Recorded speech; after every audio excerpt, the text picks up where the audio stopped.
Hello everyone. Part A के chapter 1 का session second हम लोग कंप्लीट कर चुके थे। सेशन नंबर थर्ड को हम स्टार्ट करते हैं। सेशन नंबर थर्ड जो है वो ऑल अबाउट पर्सपेक्टिव है। That means our perspective how can affect our communication. Perspective means होता है दृष्टिकोण, नज़रिया, मतलब किसी को देखने का नज़रिया कि हम किसी को किस तरीके से देखते हैं। तो ये जो हमारा पर्सपेक्टिव होता है ये हमारे कम्युनिकेशन को कैसे अफेक्ट करता है, इस चीज़ के बारे में सेशन थर्ड में हम पढ़ेंगे। Are perspective defines a person views, ideas और वे ऑफ थिंकिंग। मतलब पर्सपेक्टिव क्या होता है? किसी भी पर्सन का सोचने का, समझने का नज़रिया। ओके, ऐसे कौन कौन से फैक्टर्स हैं जो कि पर्सपेक्टिव के रिगार्डिंग हमारे कम्युनिकेशन को अफेक्ट करते हैं? सबसे फर्स्ट है कंसेप्चुअल क्लैरिटी। कंसेप्चुअल क्लैरिटी का मीन्स है कि जब भी कोई सेंडर कोई रिसीवर तक कोई भी डेटा ट्रांसमिट करना चाह रहा है तो ये बहुत इम्पोर्टेंट है कि उस सेंडर तक वो डेटा क्लियर होना चाहिए। मतलब सेंडर को पता होना चाहिए कि जो डेटा सेंड किया जा रहा है वो किस वे में सेंड किया जा रहा है, उसका पर्पस क्या है, कंसेप्चुअल वो डेटा क्या वर्क करेगा। ओके, सेकंड है विजुअल परसेप्शन। परसेप्शन भी बोल सकते हैं हम लोग। इसका मतलब ये है कि जो भी आप मतलब इसमें देखो मेंशन किया हुआ है, it is the brain ability to make sense of what we see through our eyes. मतलब हम अपनी आँखों से क्या देखते हैं, मतलब देखने के पीछे भी अपना अलग अलग नज़रिया होता है।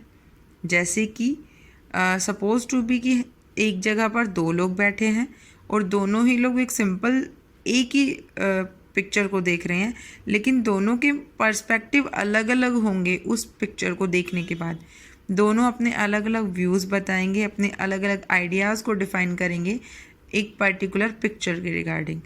आई have some example for you which clear the visual perception like this।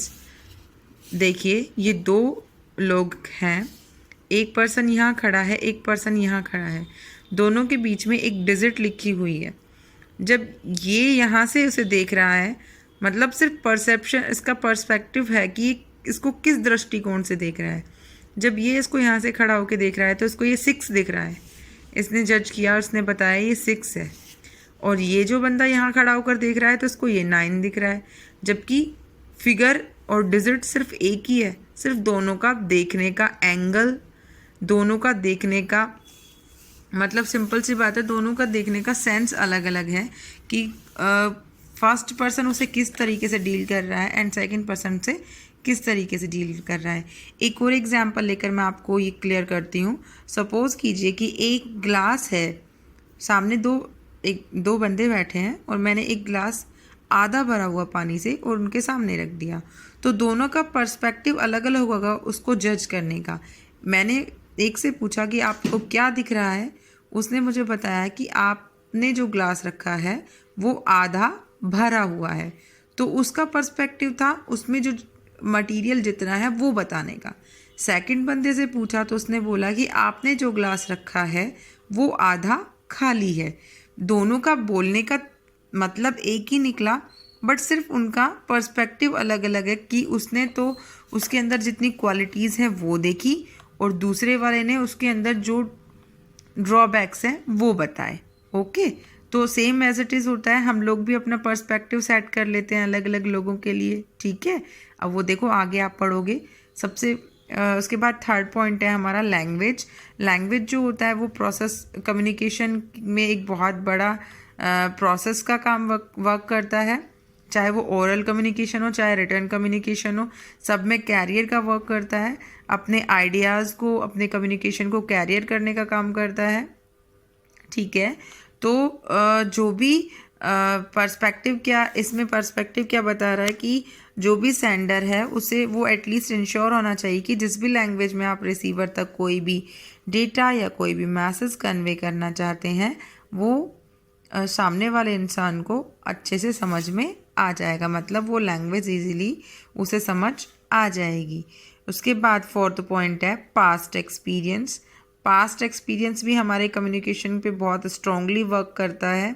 Like suppose कीजिए कि कोई आपकी किसी बंदे से पहले भी बात हुई थी, आपने जब उससे बात की तो वो बहुत बोरिंग टाइप बातें कर रहा था, या उसने उसी बात को बहुत बड़ा चढ़ाकर मतलब बहुत मैशी करके उस बात को आपके सामने रिप्रेजेंट किया। तो सेकंड टाइम जब वो आपके सामने आएगा और आप उससे बात करेंगे, या वो आपसे बात करने के लिए आया है, तो आप उस टाइम पर अपनी जो आपकी लास्ट कन्वर्सेशन हुई थी पास्ट टाइम में, आप उस कन्वर्सेशन को याद करेंगे। आप यही सोचेंगे उसके आते ही कि पका हुआ गया, है ना। तो ये क्या है, हमारा पास्ट एक्सपीरियंस है जो कि हमारे कम्युनिकेशन के ऊपर बहुत ज़्यादा अफेक्ट डालता है। ठीक है, नेक्स्ट है हमारा फिफ्थ पॉइंट प्रीजुडियस। प्रीजुडियंस मीन्स हम किसी इंसान को लेकर या किसी एक पर्टिकुलर जगह को लेकर, किसी एक पर्टिकुलर वर्ड को लेकर, या मतलब किसी एक पर्टिकुलर थिंग को लेकर हम लोग प्रीजुडियस हो जाते हैं। लाइक हम लोग अपनी आइडियोलॉजी सेट कर लेते हैं, हम लोगों की एक्सपेक्टेशंस उस चीज़ को लेकर वैसी ही हो जाती है जैसा कि हम उस पर्टिकुलर थिंग के लिए सोचते हैं। ठीक है, ये क्या होता है, जो प्रीजुडियस थिंग्स जो होती है वो हमारे लिए फॉल्स अजम्पशन का काम भी करती हैं।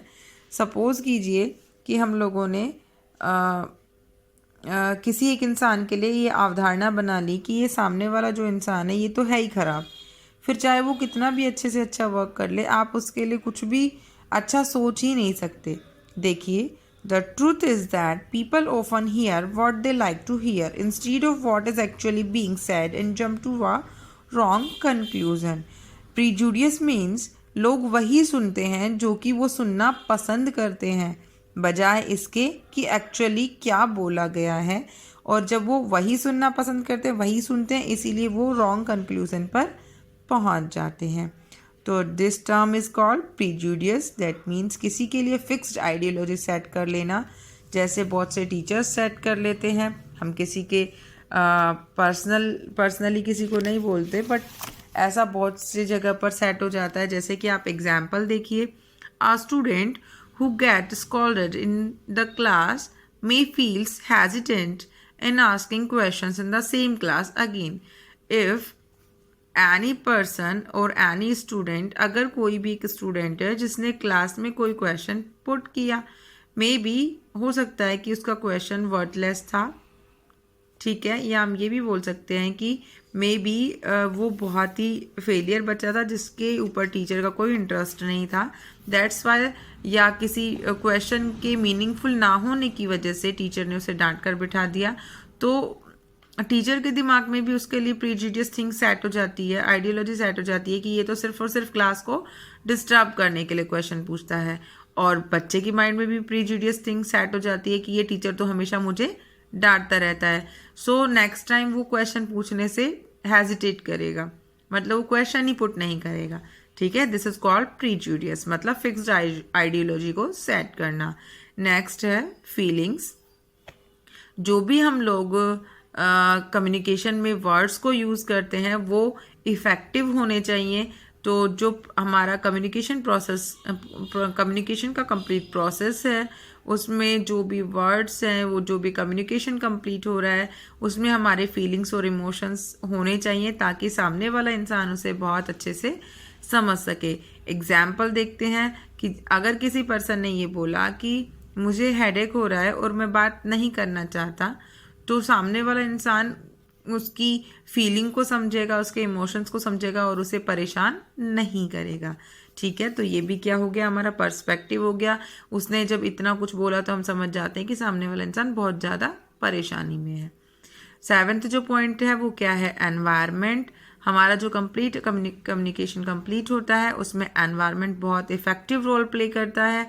जैसे कि हमारे आसपास कौन सी चीज़ें हो रही हैं उनका हमारे पर्सपेक्टिव पर बहुत ज़्यादा प्रभाव पड़ता है।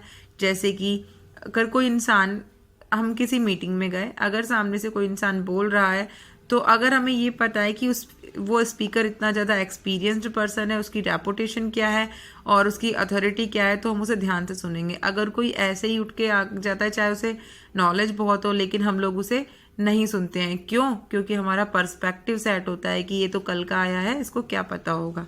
ठीक है। नेक्स्ट, लैंग्वेज और स्टाइल जो होती है कम्युनिकेशन की, वो कम्युनिकेशन को अफेक्ट करती है। लाइक अगर किसी इंसान को बहुत ज़्यादा नॉलेज है लेकिन वो अपने व्यूज़ और अपने आइडियाज़ को रिसीवर के सामने या जो भी लिसनर्स हैं उनके सामने रिप्रेजेंट नहीं कर पाता, तो कम्युनिकेशन इफ़ेक्टिव नहीं होता। इसलिए जो हमारी बोलने की शैली है, बोलने के तरीका है, या जो भी शब्द हम यूज़ करते हैं वो थोड़े कम्युनिकेशन के लिए अच्छे होने चाहिए। ठीक है। थर्ड पॉइंट है time, place, space and climate, noise, smoke, comfortable sitting plan, arrangement, distraction from the outside, ये सभी पर्सपेक्टिव, ये सभी भी हमारे एनवायरनमेंट को अफेक्ट करते हैं। जैसे कि अगर टाइम सही नहीं है, सपोज नाइट का टाइम है, तो कोई भी इंसान किसी सामने वाले स्पीकर को सुनने से अच्छा सोना पसंद करेगा। अगर वो जगह ऐसी है जहाँ से आपको किसी न किसी तरीके से परेशानी हो रही है, मतलब बहुत ज़्यादा गर्मी है, स्पेस बहुत कम है उस जगह बैठने का, क्लाइमेट की वजह से मतलब समझ लो कि बहुत ज़्यादा एक्सेस में ठंड है या बहुत ज़्यादा गर्मी है, अगर बाहर से कोई शोर आ रहा है, किसी ने स्मोक कर रखा है जिससे कि आप अपने आप को वहाँ पर कंफर्टेबली बैठा नहीं पा रहे हो, या फिर सिटिंग प्लान वहाँ का अच्छे से नहीं है, या फिर बाहर की चीज़ें आपको डिस्ट्रैक्ट कर रही हैं, तो ये सभी भी चीज़ें भी आपको अपने कम्युनिकेशन के पर्सपेक्टिव के रिगार्डिंग बताई जाती हैं। ठीक है। नेक्स्ट लास्ट पॉइंट जो हमारा है कि कम्युनिकेशन को करने के लिए जो सबसे इफ़ेक्टिव जो पाथ है वो है हमारा चैनल, जिसकी वजह से कोई भी कम्युनिकेशन हम कंप्लीट करा पाते हैं, जिसकी वजह से मैसेज सेंडर से रिसीवर के बीच में कन्वे होता है, डिलीवर होता है। अदरवाइज अगर हमारे पास कोई भी कम्युनिकेशन चैनल नहीं हो तो मैसेज डिलीवर नहीं होगा। लाइक एज अगर हम कुछ चैनल्स की बात करें तो जिसमें ईमेल है, फ़ोन है, लेटर्स है, एट्सेट्रा, तो ये सभी चीज़ें क्या हो गई, हमारी कंप्लीट पर्सपेक्टिव की हो गई। तो अगर हम इस पूरे सेशन की ओवरऑल ब्रीफ में अगर सेशन को देखें तो बेसिकली सिर्फ इसमें ये बताया है कि पर्सपेक्टिव क्या होता है, वो कैसे कैसे हमारे सेंडर और रिसीवर के बीच में कम्युनिकेशन को अफेक्ट करता है, ऐसे कौन से एलिमेंट्स होते हैं, कौन से फैक्टर्स होते हैं जो कि कम्युनिकेशन को पर्सपेक्टिव के रिगार्डिंग अफेक्ट करते हैं।